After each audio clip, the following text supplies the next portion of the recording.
Yeah, I remember that day of H-1Bs being gone before they're even available.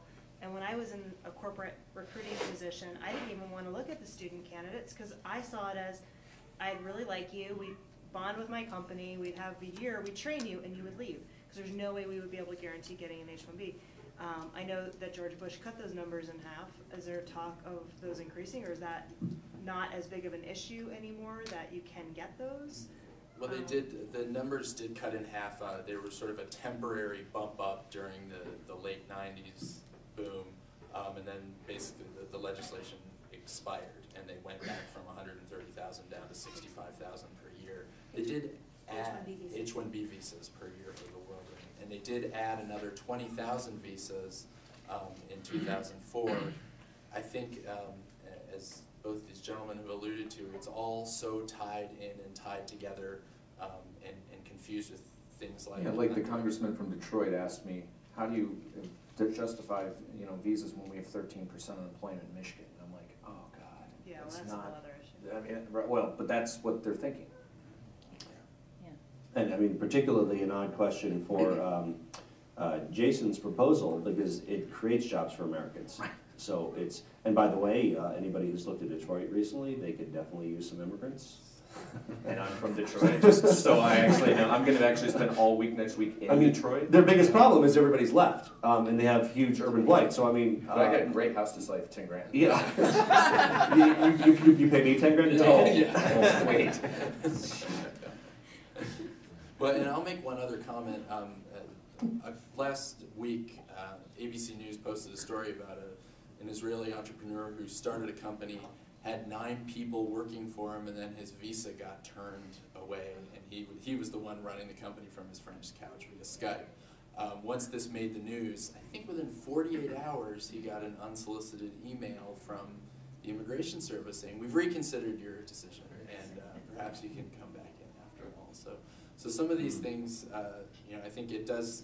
While the director has a really good ideas at the top level, sometimes working them down through the agency takes some time. So we'll take these 2 last questions. Madeline? Yeah, you talked about how in the Congress people are avoiding this issue of immigration. It's a hot button for people. It's, I guess, a reflection of what's going on in our broader society in terms of attitudes towards immigration. So what is going to change the discourse in this country on that topic? Well, and it's not that they ignore it. I'd like to say it's like they actually demagogue it and use the issue. So it can be used on either side, and to rally some of the voters to their cause, but in ways that are not conducive to solving it. So it's demagogue too often. Every poll shows that a vast majority of the people of this country support a sensible solution. People are not happy with our current broken immigration system. And when you describe the system in fair terms, and the pollsters create these, they don't try to bias the results, you get a good 60 to 70% of the population supports the same comprehensive solution that President Bush and President Obama both have championed. But it is a very loud contingent from that 35% that opposes it that is kind of holding the country hostage. So even beyond that 35%, it's a much smaller contingent, because it's the people that again, my office could get 200 faxes in one day saying, how dare you consider doing this or that, totally misconstruing whatever it is, whether it's a whole solution or just something like a DREAM Act or just something like EB-5. I mean, they can just generate hundreds of letters to us. So the silent majority needs to pipe in, business in particular. Business in particular needs to talk about how our immigration system is hurting the American economy, destroying American jobs, and is severely damaging our ability to compete in the global economy.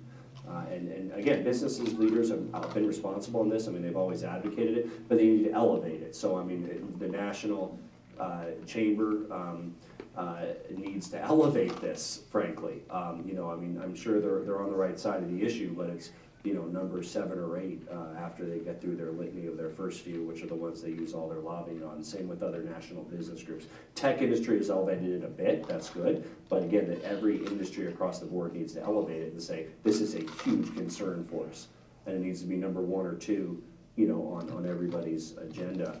to push for, to try to make sure that Congress has the backbone they need to take sensible action.